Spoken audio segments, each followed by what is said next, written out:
नमस्कार दोस्तों, आज मैं आपको बहुत ही दिलचस्प कहानी सुनाने जा रही हूँ। तो चलिए सुनते हैं। यह कहानी घमंडी नाविक की कहानी है। एक समय की बात है, एक गांव में एक नाविक रहता था जिसका नाम किशोर था। किशोर न केवल अपने काम में ही होशियार था, बल्कि अपने साहस और हुनर के कारण पूरे गांव में मशहूर था। लोग उसकी समझदारी और अनुभव की प्रशंसा करते थे, लेकिन उसकी एक बड़ी कमजोरी थी, उसका अहंकार। किशोर अपने गुणों पर इतना गर्व करता था कि जिससे वह घमंड का शिकार हो गया। हर दिन जब वह अपनी नाव लेकर समुद्र में जाता था, तो उसकी नाव गांव वालों की आंखों में एक तरह की चमक पैदा करती थी। उसकी नाव बड़ी और सुंदर थी और उसकी सजावट से साफ पता चलता था कि किशोर अपने धन और शक्ति पर कितना गर्व करता था। किशोर का मानना था कि उसकी नाव और उसकी क्षमताएं उसे किसी भी परेशानी से बचा सकती हैं, चाहे वह कितना भी बड़ा क्यों ना हो। समुद्र में घमंड की शुरुआत हुई।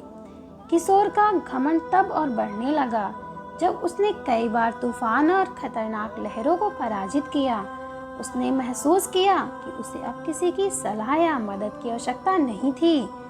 गांव के बड़े बुजुर्ग जो समुद्र की कहानियों और ज्ञान से भरे थे, किशोर को चेतावनी देते थे। समुद्र बहुत ही विशाल और शक्तिशाली होता है, लेकिन किशोर उनकी बातों को अनसुना कर देता था और उन्हें पुरानी सोच का कहकर हंसी उड़ाता था। समुद्र मेरे ऊपर अधीन है, वह गर्व से कहता है। मैंने इसे कई बार पराजित किया है, इसलिए अब मुझे डर नहीं लगता। एक दिन गांव के बुजुर्गों ने उसे एक पुरानी कहानी सुनाई कि समुद्र में एक भयानक तूफान आता है जिसे समुद्र का क्रोध कहा जाता है। इस तूफान के दौरान कोई भी नाविक चाहे कितना ही होशियार क्यों ना हो, समुद्र की गहराइयों में डूब जाता है। बुजुर्गों ने किशोर को सजग किया कि उसे अपनी सीमाओं का ध्यान रखना चाहिए और घमंड छोड़कर समुद्र का सम्मान करना चाहिए। किशोर ने इस कहानी को पुराने झूठ के रूप में खारिज कर दिया।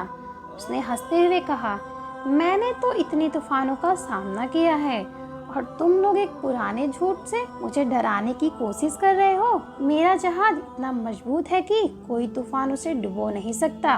कुछ महीनों के बाद जब किशोर समुद्र में नाव लेकर निकला, तो उसने देखा कि आकाश में काले बादल छा रहे थे, हवा तेज हो रही थी और लहरें ऊंची होने लगी थी। गांव के अन्य नाविकों ने चेतावनी दी कि एक बड़ा तूफान आने वाला है और उन्हें तुरंत वापस लौटना चाहिए, लेकिन किशोर ने उनकी चेतावनी को अनसुना कर दिया। उसने सोचा कि यह भी एक सामान्य तूफान होगा जिसे वह आसानी से पार कर लेगा। उसने अपनी नाव की दिशा और भी दूर समुद्र की ओर मोड़ दी, यह साबित करने के लिए कि वह इस तूफान को भी पराजित कर सकता है। जैसे जैसे वह आगे बढ़ता गया, तूफान और भयानक होता गया।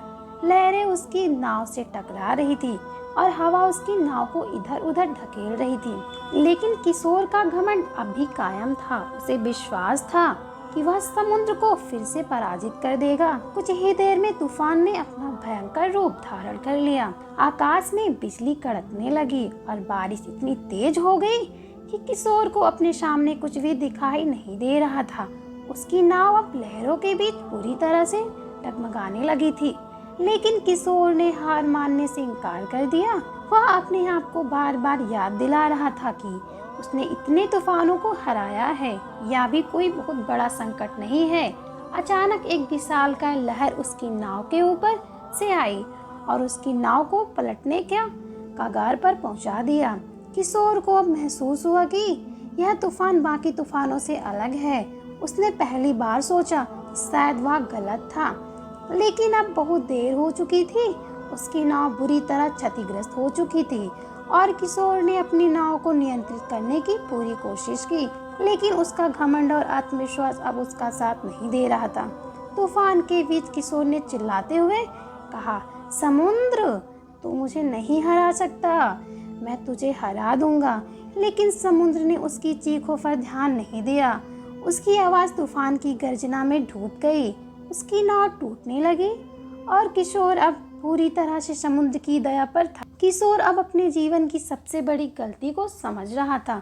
उसने सोचा, क्यों मैंने बुजुर्गों की बात नहीं मानी, क्यों मैंने समुद्र के साथ यह खेल खेला। लेकिन अब पछताने का कोई समय नहीं था। उसकी नाव पूरी तरह से टूट चुकी थी और वह समुद्र की विशाल लहरों के बीच बहने लगा। किशोर ने अपनी पूरी ताकत लगाई, लेकिन लहरें उसे अपनी गिरफ्त में ले चुकी थी। समुद्र की गहराइयों में बहते हुए किशोर के मन में कई विचार आ रहे थे। उसे अपने घमंड पर पछतावा हो रहा था। उसने महसूस किया कि जीवन में चाहे कितनी भी सफलता मिल जाए, घमंड एक ऐसी चीज़ है जो इंसान को अंदर से खोखला बना देती है। समुद्र ने उसे यह सिखा दिया कि इंसान कितना भी बड़ा या कुशल हो, प्रकृति और जीवन के आगे उसका घमंड कुछ भी नहीं है। किशोर ने सोचा, यदि मैं इस तूफान से बच गया तो मैं कभी घमंड नहीं करूँगा। मैं उन सभी लोगों से माफ़ी मांगूंगा जिन्हें मैंने नज़रअंदाज किया। मैं समुद्र का सम्मान करूँगा, जैसा कि बुजुर्ग कहते हैं। वह कुछ देर तक लहरों के साथ बहता रहा और उसे लगा कि अब उसका अंत पास ही है। लेकिन तभी एक चमत्कार हुआ। गांव के कुछ नाविक जो तूफान से बचने के लिए किनारे पर थे, किशोर की टूटी हुई नाव और उसे बहता हुआ देखे तो उन्होंने अपनी जान की परवाह किए बिना उसे बचाने का फैसला किया।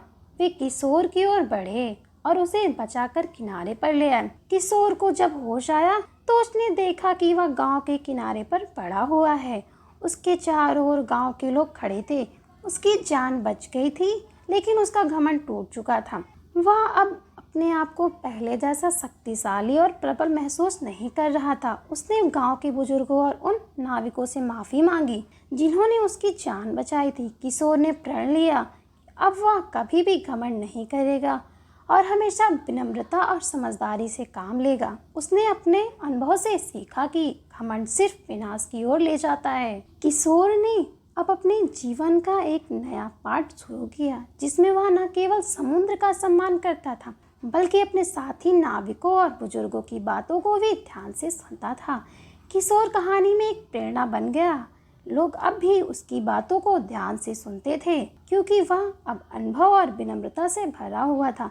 किशोर ने सभी को यह सिखाया कि चाहे हम कितने भी होशियार या शक्तिशाली क्यों ना हो जाएं, लेकिन जीवन और प्रकृति के आगे हमें हमेशा विनम्र रहना चाहिए। घमंड केवल बर्बादी लाता है, जबकि विनम्रता और दूसरों की सलाह मानने वाले हमेशा आगे बढ़ते हैं। इस तरह घमंडी नाविक किशोर ने अपने जीवन की सबसे बड़ी सीख पाई और उसे अपने जीवन का मार्गदर्शक बना लिया। तो दोस्तों, ये थी आज की कहानी। आशा करती हूँ कि आपको पसंद आई होगी। अगर आपको पसंद आई हो तो हमारे चैनल को सब्सक्राइब करें। तब के लिए धन्यवाद।